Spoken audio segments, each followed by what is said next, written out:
since this is the first session, there's a little bit of theory that we'll go over. And from the next session onwards, we'll switch over to practical stuff. Okay.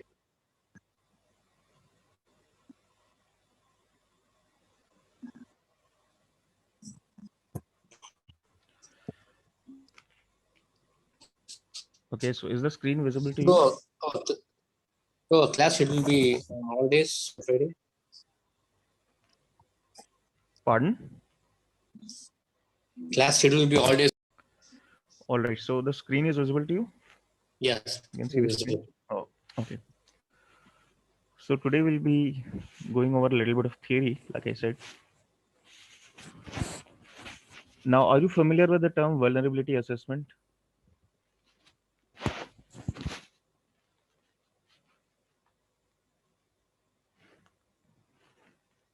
Hello. Yes. You're familiar with it? Okay, good. And do you know the difference between vulnerability assessment and penetration testing?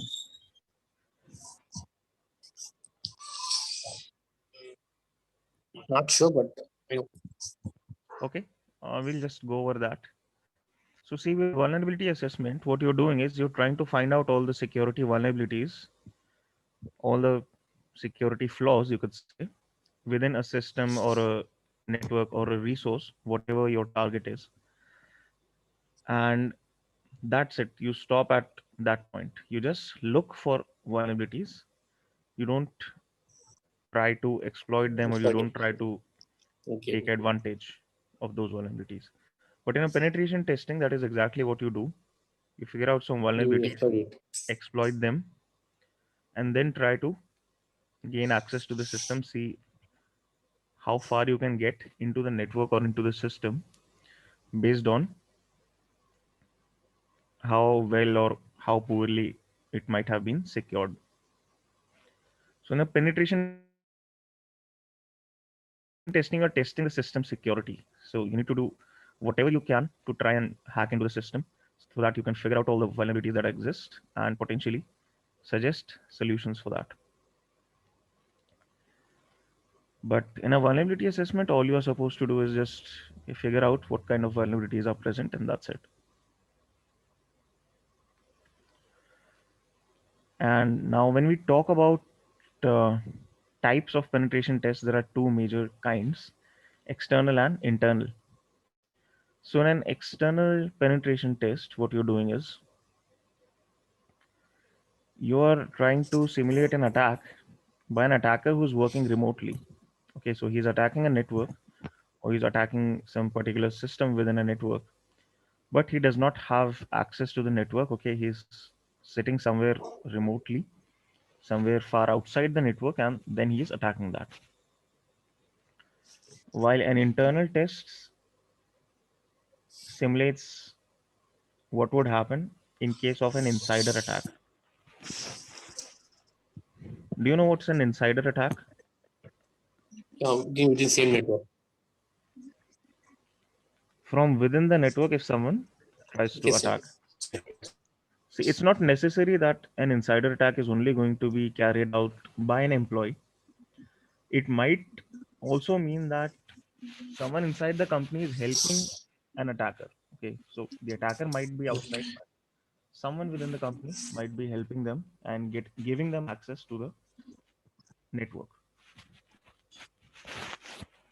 So that could also be the case. And that is, in that case, the attacker is actually inside of your network and he's carrying out the attack from there. So is this clear, the difference between an external and an internal penetration test? Yes. Okay. If there's any questions, okay, feel free to ask at any time. No, simple. Can I have mobile number? Because in case any emergency, I can call you. Okay. Your good name, please. So, pardon, what did you say? Okay, so before this, have you guys taken the ethical hacking course? Yes or no? Yes, yes. Yes. Okay. So during that course, you must have seen that when you talk about ethical hacking, there are different phases or different steps for it. Yes. Do you Yes. remember that? Yes. Okay. Yes. Yes. So again, now penetration testing is simply again that's also a part of ethical hacking. So even here we have your steps or phases of ethical hacking, or you could say phases of penetration testing. So the first phase, or you could say the first step, is information gathering. So whenever you are conducting a penetration test, you need to first collect as much information as you can about your target. And your target, of course, will be your client for whom you're conducting the test.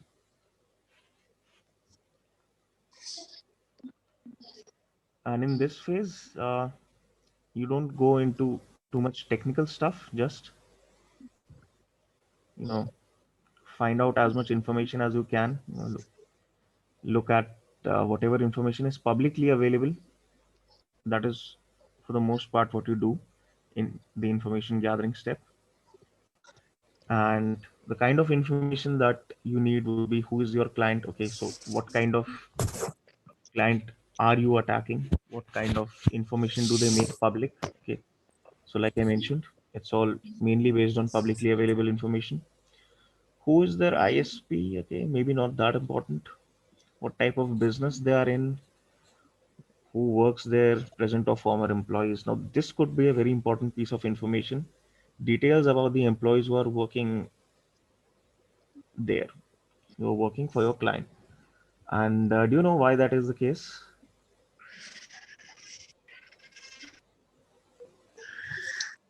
They hold many informations about the person.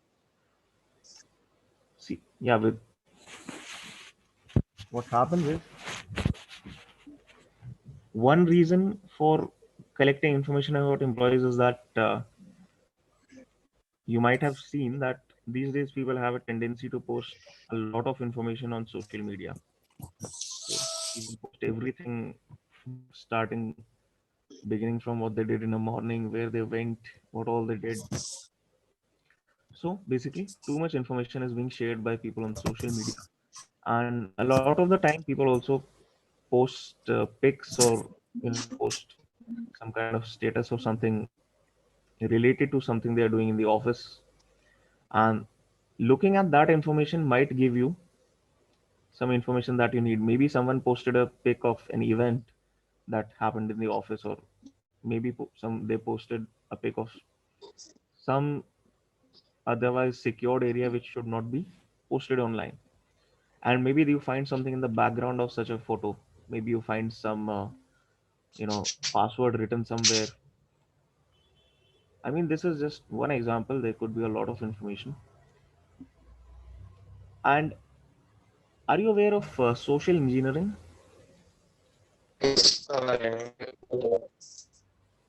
So basically, what yes. So basically, what you could do is with the information you found on social media, you could use that information to potentially perform social engineering attacks on the employees present in the company and try to get more information from them.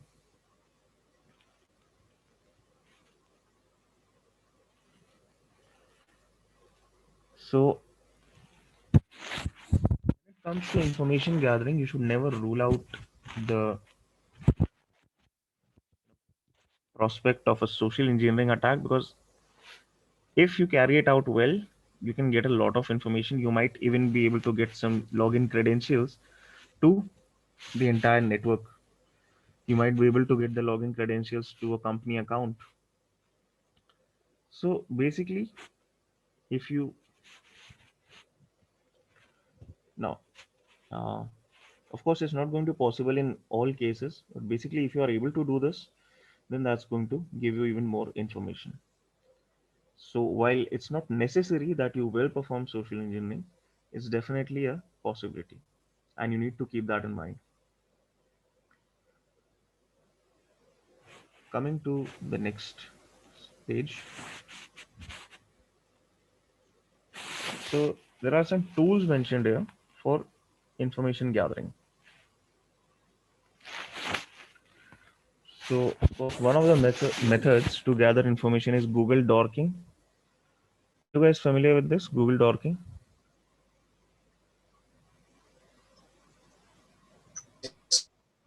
Yes. Okay. So with Google Dorking, basically, maybe there's some information on the company's website, or maybe there is some vulnerability in one of the login pages, or maybe there's some sensitive information hidden on one of the subdomains for your target's website. No, there's a lot of possibilities there. So Google Dorking can help you find any such occurrences, and that could also be useful. But in a lot of cases, Google Dorking won't work as well, because in case your target does not have a very large online presence, or the web application portion, or the website portion is not something that's well developed, then in that case Google Dorking might not work all that well. But it can help you a lot. Then there's social media sites. So like I said, people have this habit of posting a lot of information on social media these days, and you can, as a penetration tester, you can use that to your advantage.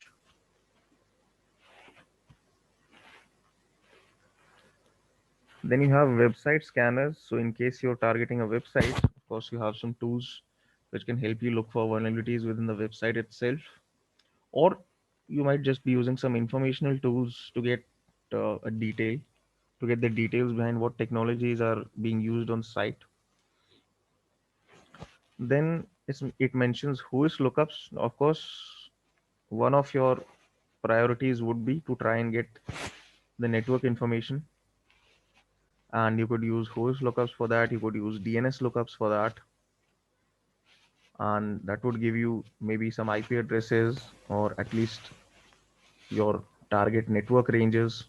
All those details could be found out from these two sources. And of course, the last thing that's mentioned is social engineering. So definitely social engineering is a huge, social engineering has a large potential when it comes to information gathering, but there's no guarantee that it's going to work. Still, even without social engineering, there's a lot of stuff to do. Now, after you've completed information gathering, you come to the next phase, or you could say the next step, which is reconnaissance, or also known as scanning. So now you start getting a little more technical from this phase onwards. So what you do here is, based on whatever information you have gained earlier,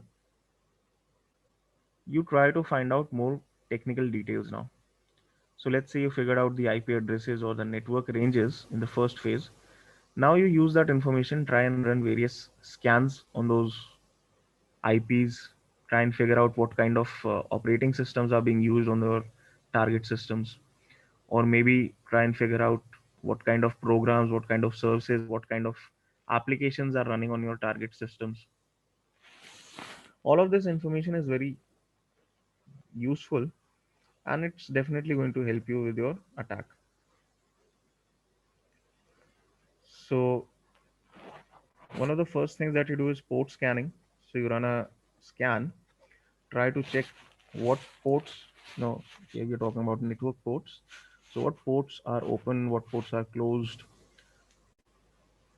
for maybe your target device or devices on your target network. And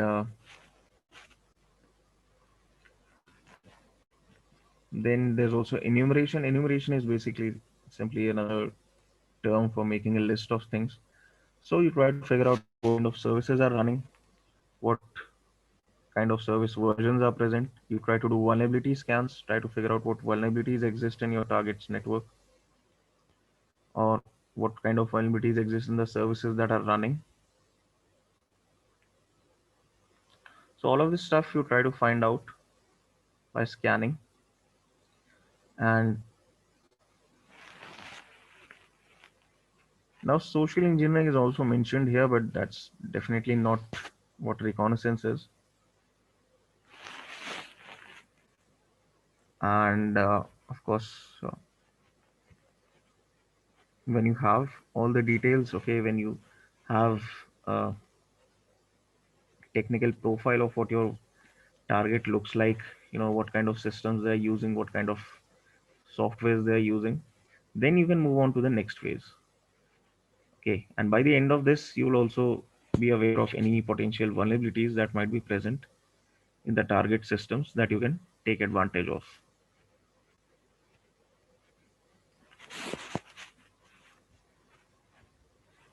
So now in this phase, again, let's talk about the tools that you use.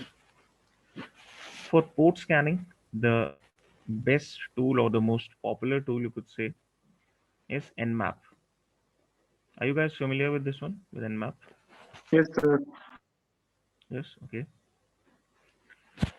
When it comes to penetration testing, I can say that Nmap is one of the most important tools that you will be using, and that's why it's very important to be, thoroughly familiar with it. Okay, you should have good amount of practice with this tool because it's going to be used a lot. So if at this point you don't have a lot of practice with it, that's not an issue, but definitely spend some time on it. Another tool that's mentioned is HPing 3.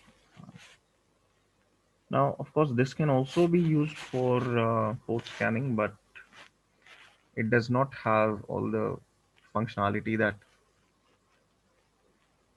Nmap provides, so we don't use it for this purpose.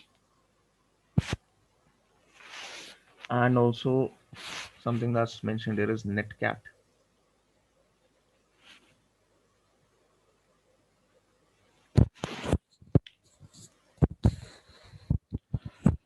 Oh, am I audible now?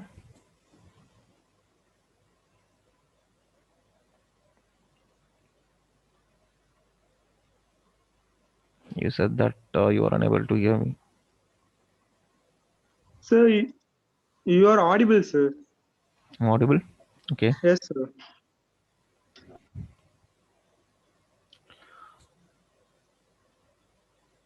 Because I received a chat message from someone who joined by the name of Patel. I think the issue is that they're not connected using any kind of mic or anything. That's the issue.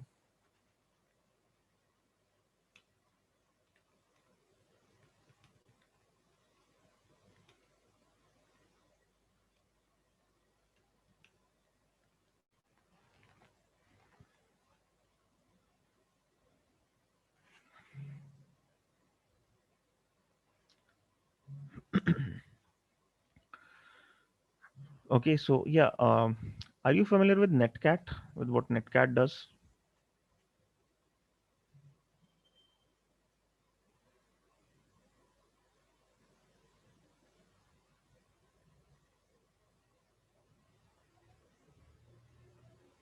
No?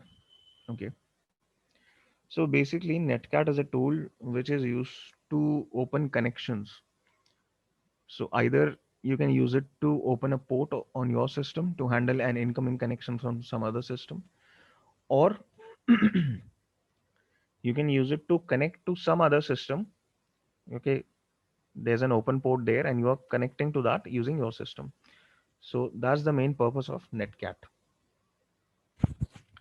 And we are going to be using that, of course, through this course. So if you're not familiar with it, that's not an issue. You will get to know about it. Then there's mentioned some vulnerability scanners. Okay, so these tools are specifically for vulnerability scans.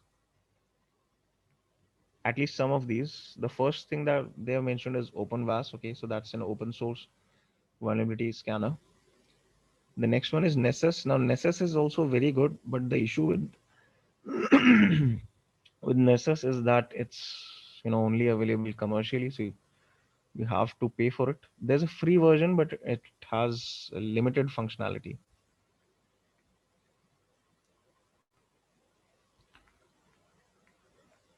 And of course, your Nmap can also perform vulnerability scanning. So it's a very versatile tool nowadays.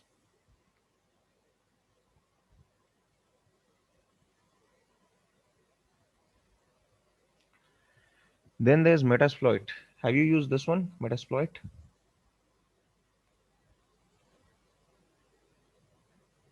Sir, we can create payloads. Pardon? We can create payloads, sir. Your voice is it's coming at a very low volume. Sir, we can create payloads. Payloads. Okay, yes. We can create payloads, but that's not the only thing you can do. Yes, sir.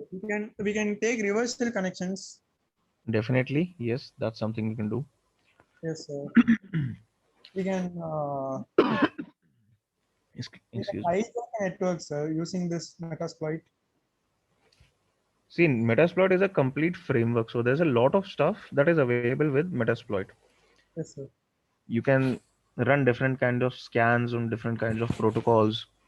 You can, of course, one of the main uses for Metasploit is that it contains a lot of different exploits for different vulnerabilities. So if you're able to find a particular vulnerability in a system, you can look for the exploit for that vulnerability in Metasploit.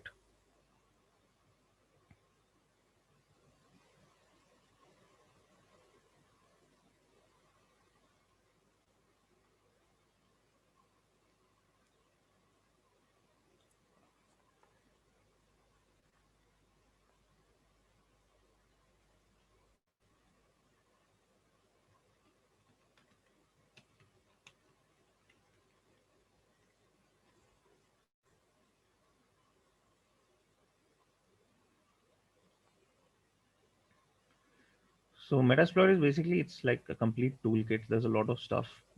Definitely, you can create payloads. You can use its scanners. You can use exploits. Okay, there's a lot of stuff.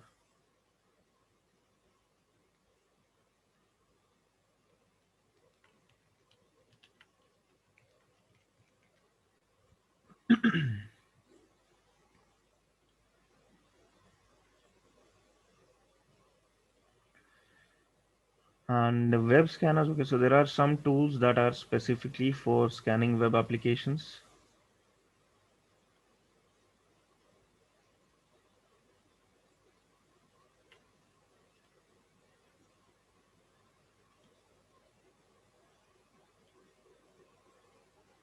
Okay, when you guys join this session, okay, so Patel is having some kind of issue. When you guys join the session and you are able to connect using audio normally, right? Yes, sir. As he says he's unable to connect.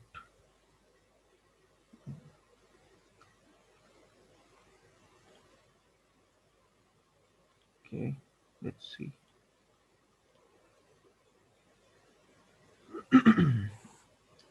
There's no mic icon next to his name, so unless you're connected using audio, you won't even be able to hear what someone else is saying in this Zoom call. That's the thing. Okay, now in part of port scanning, you have banner grabbing. Of course, if there's a service running, you want to grab its banner. You want to see what version of the service is running, or what other details the service can give you about itself. Then you have port checking, of course, port scanning, port checking, same thing.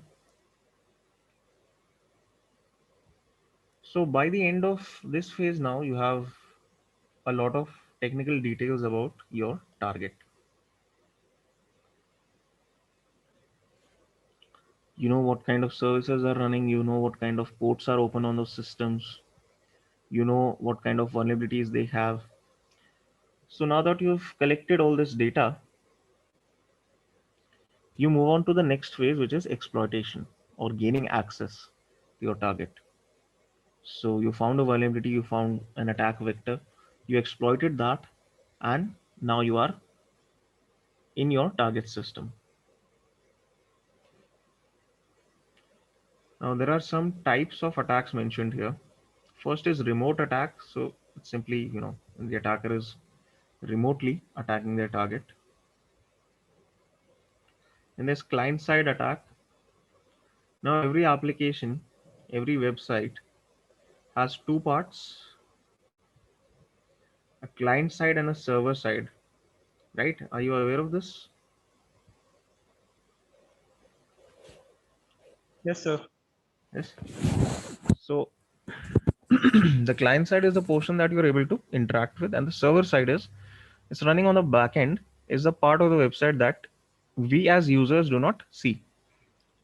Only the developers or the system administrator or whoever is maintaining the website, only they would have access to the server side, the back end.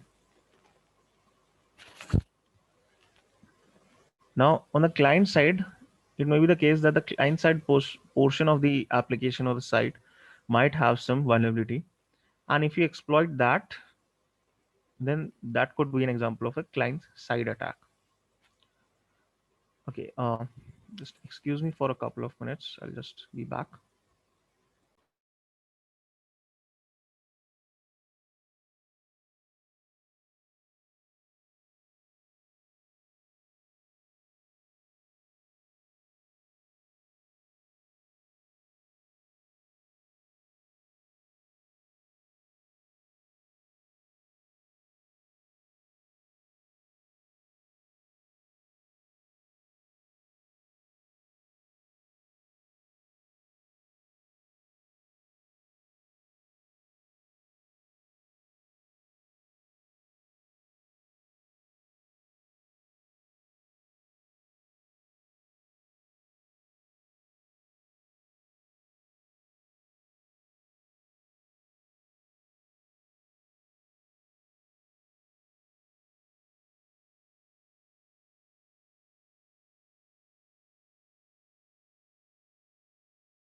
Okay, so we were talking about exploitation types of attacks mainly.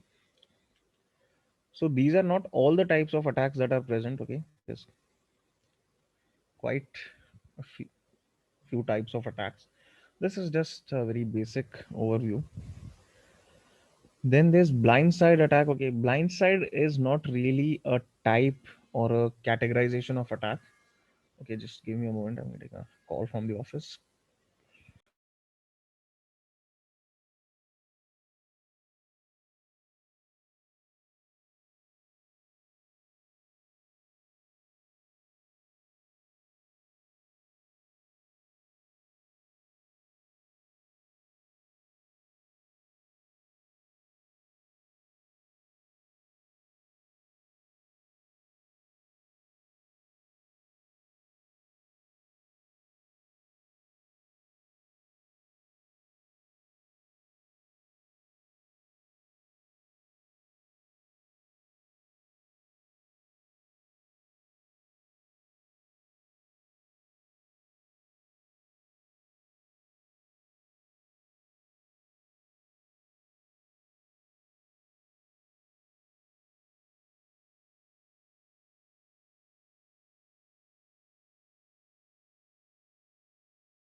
Okay, so as I was saying, blindside is not a type of attack. It's a particular vulnerability, blindside. And if you exploit that, then that would be a blindside attack. And social engineering is also mentioned as an attack here. But see, social engineering is not something that I would classify as an attack. It's simply a method of getting information. Of course, that information could be, potentially very sensitive information like maybe, usernames and passwords, that kind of stuff. But I would definitely not classify it as an attack.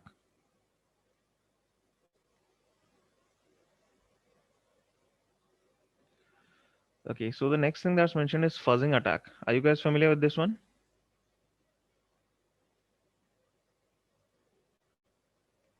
No, sir. No. Okay. See, with fuzzing, basically what you're doing is that you have an application, maybe a web application or some other kind of application even. And what you're doing is you're trying to feed it some random data. Okay, you're sending a lot of random data to it, and you're trying to see whether it crashes or not, whether there's some kind of data or some amount of data that you'll send and make it crash. And if it does, then you know that okay, this is what I need to do to crash the application. And then you try and look for ways to use that to your advantage to exploit the system.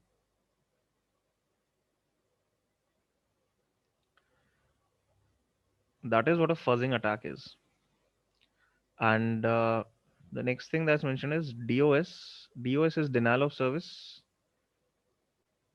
Heard of this one? Denial of service. Sir, attacking a single computer using multiple computers is known as. Sorry, attacking a multiple. Sir, attacking a single server using multiple computers is known as DOS attack, sir. That is DDoS, distributed denial of service. Oh, okay, sir. Using Attacking multiple systems. server by using only one computer is known as DOS, sir. You're not necessarily attacking several computers. Basically, what you're trying is you're trying to bring down a service or a server. That is what denial of service attack is doing. So let's say you send a lot of requests. Request You make packets and okay, sir. Yes, you make a lot of requests, send a lot of traffic to a particular server or a particular device, and you try to crash the device. So that kind of an attack is known as denial of service. Why denial of service? Because if a legitimate user is going to try and access that website, they won't be able to. So they have been denied that service. That's why it's known as denial of service. Now, a denial of service attack is not really going to be beneficial to us as penetration testers, because all it does is it crashes the system. Okay, it crashes your server or any other system that you might be targeting. So it's not going to help you in your exploitation part. And as a penetration testers, before you begin your work, you are given a scope. Okay, the scope of your project, and it defines what you are allowed to target and what kind of attacks you are allowed to use. And denial of service is the kind of attack that's going to be prohibited in most cases. Why? Because if you bring down a service, that might cause financial losses to your client. Okay, that's why denial of service is, it's a very serious thing, won't be allowed in an attack, and it's not going to give you any benefits as well. It's mostly used as either a distraction by actual attackers, by black hats, or they use it, just, even if they don't want to use it as a distraction, they just want to sabotage the system. So, as a penetration tester, it's not something that you make use of. But criminal hackers, actual attackers, they do that kind of thing. They do these kind of attacks. Then you have man in the middle, MITM attacks. So basically, MITM is, let's say there are two parties that are communicating over the internet, and you have managed to insert yourself in the middle of this communication. So you're able to intercept their messages, and you're able to see what kind of information is being sent, what kind of messages are being sent. So that is what a man in the middle attack is. Now, of course, it's not possible in all cases. It's a little tricky to do this kind of attack. But if you're able to, then you could get a lot of information this way.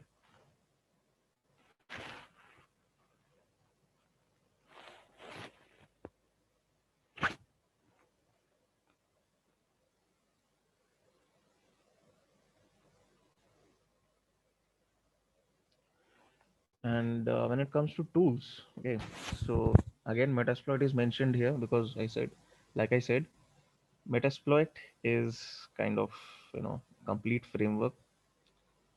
Could say it's an all-in-one kind of thing. So it's definitely very important when it comes to exploitation.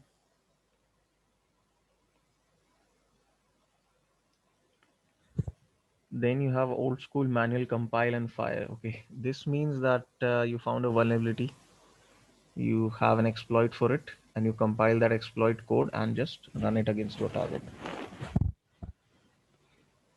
The next thing they've mentioned is SE toolkit. SE toolkit is social engineering toolkit, so it's mainly a tool used for carrying out social engineering attacks, phishing attacks, and that sort of thing. And actually, there's a lot of other tools available for this purpose, so don't even need this one now. But it has been around for a long time, and it's a very popular tool. That's why it's mentioned here. Then there's Cobalt Strike. Again, Cobalt Strike is something that's useful when it comes to penetration testing, but it's only available commercially, and will not be able to, I mean, unless you want to pay the subscription price, you can't use this. But it's definitely not required. Okay, while it's good, it's not at all required. It's not essential. So even if you don't use it, there's no issue.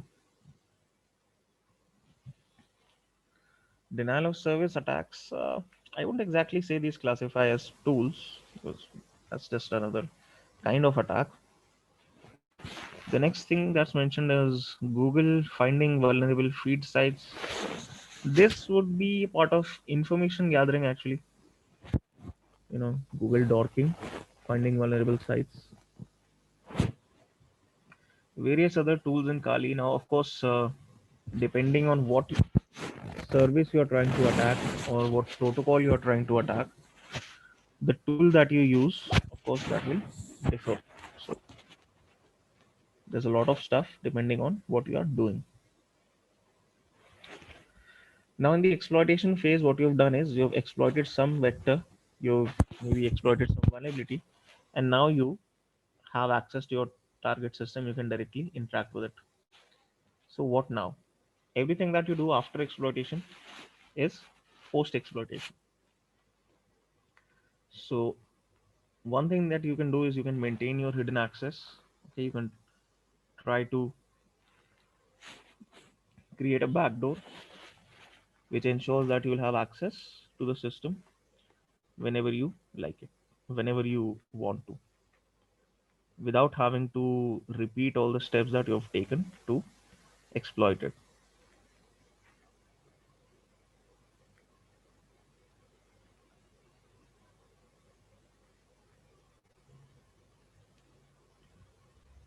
Then what you can do is, let's say the system you are attacking is part of a network. It might be possible that there are other systems on the network, okay, and it's very common that multiple systems on the same network, on the same environment, have the exact same configuration. They are configured very similarly. Okay, so what you can do is use the information from hacking one system to hack other systems on the network. And you can launch your attacks from this compromised system itself. Then what you do is you try to cover your footprints, your tracks, basically try to remove evidence of your presence on the system so that you're not found out. No one is able to figure out that you hacked the system. Now, as penetration tester, what you need to do is, after your entire process, okay, after you're done with the penetration testing itself, you need to submit a report to your client, okay, and this report will include all your findings, and it will include what you did, okay, your steps that you took. Because see, your client is not going to be watching you at every step of the way. He's not looking at, okay, what you're doing. The only thing they get is the report. They'll not be monitoring what you do. So you need to make sure that the report you create is comprehensive and it is thorough enough so that the person reading it can understand exactly what the situation is. Now, in order to do that, you must have enough evidence as part of your report, and this evidence mostly comes in the form of screenshots. So let's say you exploited something, or let's say if you ran a scan. So those results, or your exploitation, all of that should be properly documented. You must have screenshots, which is the next step here. Capture evidence for proof of access. So you need to capture evidence, you need to take regular screenshots, and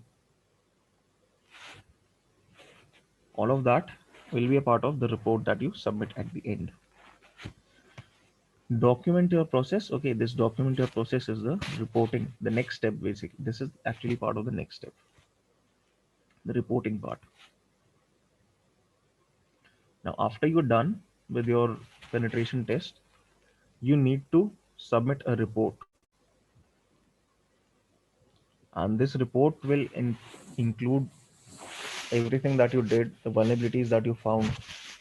Okay, and now it's mentioned exporting reports from a couple of tools, Armitage, Nmap. Armitage is actually just kind of a graphical front end for Metasploit, nothing else. So what it's saying is that when you run scans in Nmap or in tools like Metasploit, they also generate some basic reports. You can include those as part of your report, final report. And of course, you can also include proof of access. So the evidence that we talked about, you need to take regular, like you need to take screenshots at regular intervals so that you can properly document your process. Include list of fixes. So you also include a list of how to fix the vulnerabilities that you found on the system. So basically, you're helping your client to figure out how to fix the vulnerabilities present in their systems. That is also going to be a part of what you write in the report. Provide techniques to avoid further access. So again, this would be again your list of fixes itself. Once you fix the issues, no one will be able to further exploit those vulnerabilities and access these systems. That's basically the whole purpose of your test. Provide proof you no longer have active access to the system. Okay, this is something that you do in person, not in a report actually. And compile into okay, all of this information you then compile into a report and you submit that report to your client and you actually discuss that with them. It's not like you just give them and they read it on their own. You discuss your report with your client.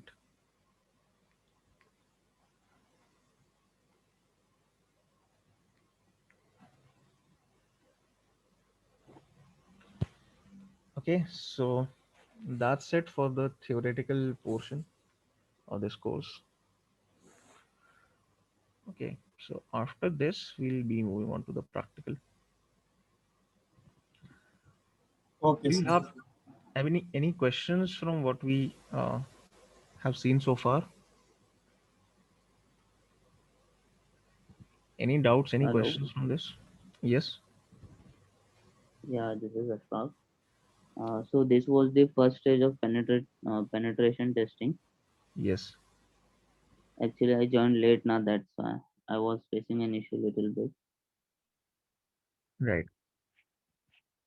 Okay. So So are in you case this, going to share some notes for this? so like I said, that's it for the theoretical portion. Okay, we now need to move on to the practical stuff. So you all have your Linux system set up. Yes, Yeah, I sir. do have on my laptop. Yes. Yes, sir. Yes. Okay. Okay. Good. So you all have your Linux system set up, and that those are what you will be using to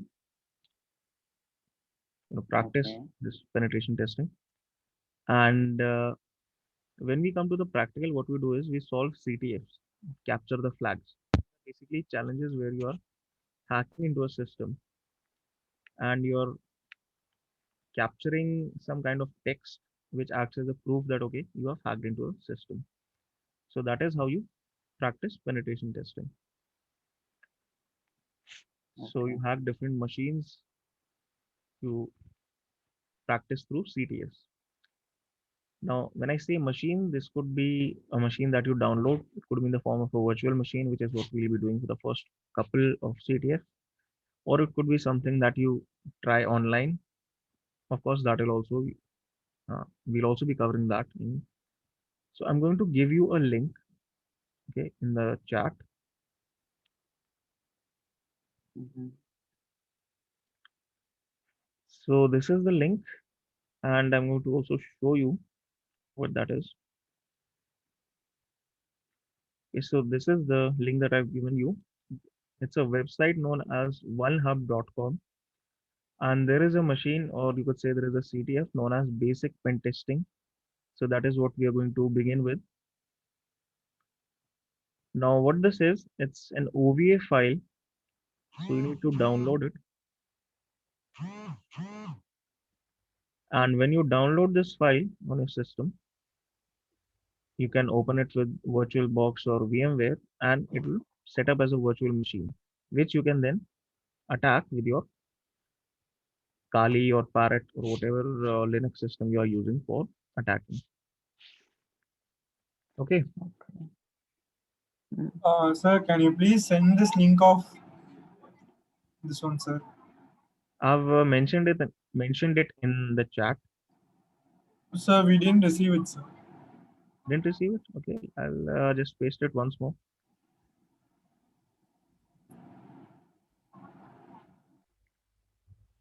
Check it now. I Do you see the received it. link now? Hmm. I received your link.